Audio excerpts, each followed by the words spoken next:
The pros and cons of a Wyoming land trust.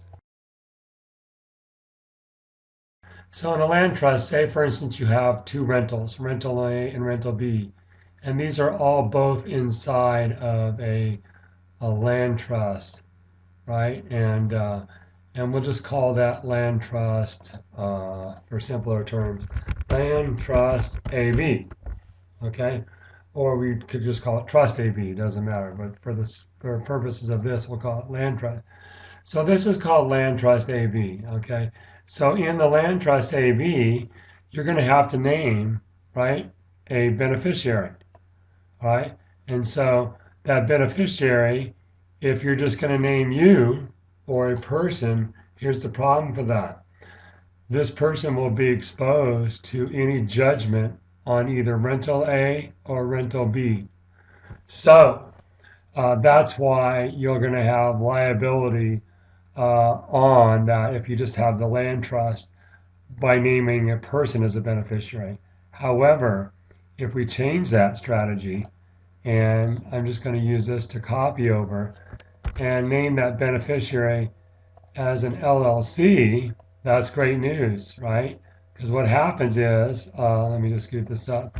What happens if the beneficiary is an LLC, the LLC has judgment creditor protection to the extent of the assets in the LLC.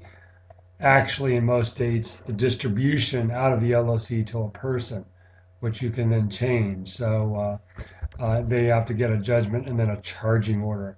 So, an LLC is can be taxed a number of different ways, right? A sole proprietorship, it can be a partnership, it can be an S corp, it can be a C corp, and they all have different tax returns. So what you could do is on this, rental A and rental B, you could name the LLC as the beneficiary of this land trust and have it both.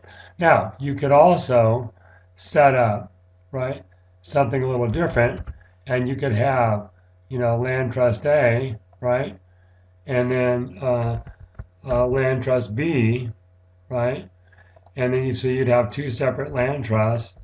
And what you would do there is then maybe they're very expensive properties. Maybe they're not these little, you know, $30,000 properties where if it's like 30,000, then you just can create one land trust to protect several. But maybe these are more valuable, and so maybe what you want to do there is set up a land trust A and land trust B.